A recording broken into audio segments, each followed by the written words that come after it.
Back to news. Telangana వ్యతిరేకులు ఏకమవుతున్నారని TPCC ప్రధాన కార్యదర్శి గజ్జల కాంతం అన్నారు. పవన్ బీజేపీతో చేతులు కలిపి బీఆర్ఎస్ కూడా ప్రజలను మోసం చేస్తోందన్నారు. మరిన్ని వివరాలు మా ప్రతినిధి ఉదయ్ అందిస్తారు. రోజున పవన్ కళ్యాణ్ ప్రెస్ మీట్ పెట్టడంపై కాంగ్రెస్ నాయకులు తీవ్ర మండిపడుతున్నారు. ఇందులో భాగంగానే కేవలం రెచ్చగొట్టడానికి మాత్రమే ఆ రోజు కావాలని ప్రెస్ మీట్లు పెట్టారని చెప్పేసి వారు చెప్తున్న పరిస్థితి కనిపిస్తూ ఉంది. ఇదే అంశంపై ప్రస్తుతం మనతో పాటు మాట్లాడేందుకు గాంధీ భవన్ నుంచి గజ్జల కాంతం గారు ఉన్నారు. కాంగ్రెస్ పార్టీ సీనియర్ నాయకులు అని చెప్పేసి ప్రస్తుతం వారి మాటల్లో తెలుసుకుందాం. అసలు పవన్ కళ్యాణ్ వ్యాఖ్యలపై ఎలాంటి స్పందన వస్తుంది, కాంగ్రెస్ పార్టీ నుంచి తీవ్ర విమర్శలు కూడా వెల్లువెత్తుతున్నాయి. ఇదే అంశంపై మనతో పాటు మాట్లాడేందుకు ఆయన ఉన్నారు. అన్న చెప్పండి, అంటే పవన్ కళ్యాణ్ తెలంగాణ ఆవిర్భావం రోజున కూడా ప్రెస్ మీట్ పెట్టడాన్ని ఎలా ఖండిస్తారు మీరు? మేము తెలంగాణ వచ్చిన రోజు, తెలంగాణ ఆవిర్భావ దినోత్సవం రోజు బహిరంగ సభ పెట్టకూడదని మేము చెప్పాము. ప్రజాస్వామ్యంలో ఎక్కడైనా ఏ పార్టీ అయినా ఎవరైనా ఎక్కడైనా ఏ రాష్ట్రంలోనైనా పెట్టుకోవచ్చు, బహిరంగ మీటింగ్లు పెట్టుకోవచ్చు, బహిరంగ సభలు పెట్టుకోవచ్చు. మేము కాదనడంలే. కానీ నువ్వు తెలంగాణ వచ్చిన రోజు, తెలంగాణ ఆవిర్భావ దినోత్సవం రోజు, తెలంగాణ 4 కోట్ల మంది ప్రజల పండుగ రోజు ఇట్లా ఇక్కడ ఎట్లా బహిరంగ సభ పెడతావు? దీని వెనుక ఎవరెవరు ఉన్నారు? ఏమైనా తమాషలా? ఏమనుకుంటున్నావు అని అంటున్నా.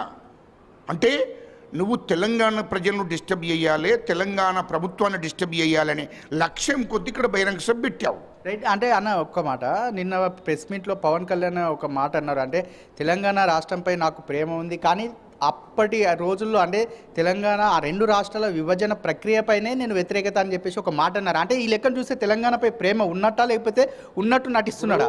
తెలంగాణ పైన ప్రేమ ఉన్నోడు నిన్న బహిరంగ సభ పెట్టాడు.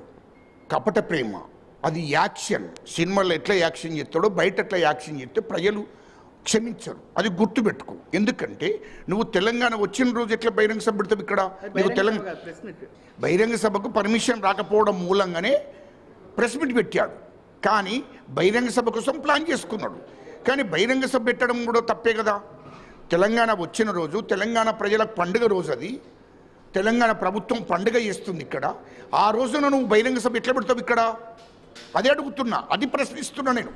అంటే దాని వెనుక కుట్ర కుతంత్రాలు చేసిన వాళ్ళు ఇటు బీజేపీ నరేంద్ర మోడీ గారు, ఇటు కేటీఆర్, హరీష్ రావు, ఇదంతా కుట్ర కుతంత్రాలు చేసి తెలంగాణ పండుగ రోజునే డిస్టర్బ్ చేయాలి, తెలంగాణ ప్రభుత్వాన్ని డిస్టర్బ్ చేయాలి, తెలంగాణ ప్రజలు ఈ పండుగ ప్రశాంతంగా చేసుకోకూడదు అని చెప్పి ఒక లక్ష్యం పెట్టుకొని పవన్ కళ్యాణ్ను నిన్ను పావుగా వాడుకొని ఇక్కడ బహిరంగ సభ పెట్టించారు.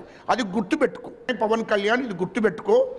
నువ్వు ప్రజాస్వామ్యాన్ని గౌరవించేది ఉంటే, రాజ్యాంగాన్ని గౌరవించేది ఉంటే, నువ్వు తెలంగాణ ప్రజల మీద నిజంగానే ప్రేమ ఉంటే, తెలంగాణ రాష్ట్రం మీద ప్రేమ ఉంటే తెలంగాణ ఆవిర్భావ దినోత్సవం నాడు ఇక్కడ బహిరంగ సభ పెట్టవు.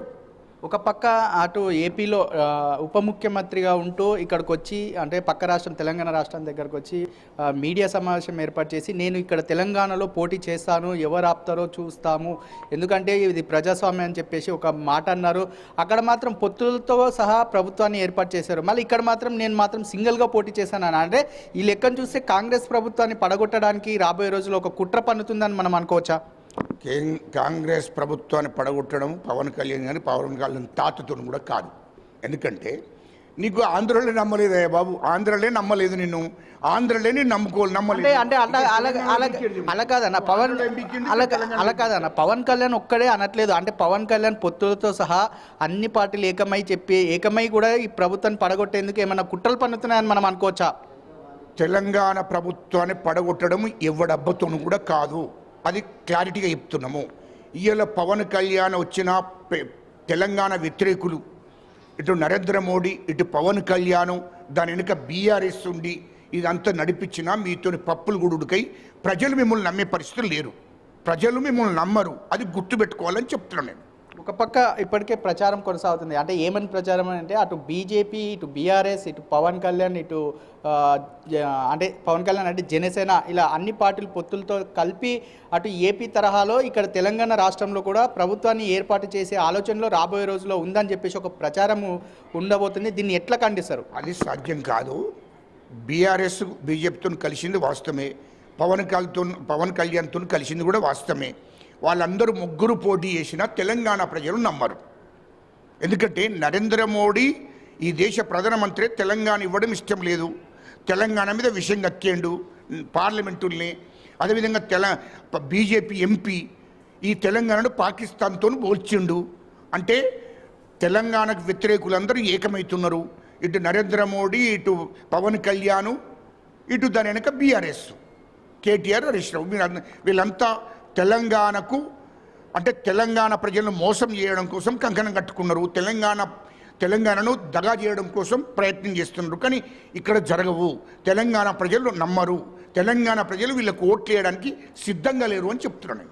రైట్. మొత్తానికి చూసుకున్నట్లయితే అటు పవన్ కళ్యాణ్ ఏపీలో డిప్యూటీ సీఎంగా ఉన్న హోదాలో ఉన్నారు కాబట్టి అక్కడ ఏదైతే వాళ్ళు కూటమి ప్రభుత్వాన్ని ఏర్పాటు చేసి ఏదైతే హామీలు ఇచ్చారో ఆ హామీలు నెరవేర్చిన తర్వాత తెలంగాణకు వచ్చి మీరు రాజకీయంగా మొదలు పెట్టండి తప్ప ఇలా తెలంగాణ ఆవిర్భావన రోజున వచ్చి ప్రెస్ మీట్ పెట్టి అటు రాజకీయంగా ముందుకెళ్ళడం అనుకునేది కలగానే మిగిలిపోతుంది తప్ప మీరు చేసేది ఏం లేదు. ఇక్కడ తెలంగాణ ప్రజలు పూర్తి విశ్వాసంగా ఉన్నారు. ఇక్కడ ఎవరిని నమ్మాలో అని చెప్పేసి వారికి స్పష్టంగా ఉంది అని చెప్పేసి అటు కాంగ్రెస్ పార్టీ సీనియర్ నాయకుడు గజ్జల కాంతం చెప్తున్న పరిస్థితి కనిపిస్తుంది. కెమెరా పర్సన్ రవితేజతో కలిసి ఐ న్యూస్, గాంధీభవన్.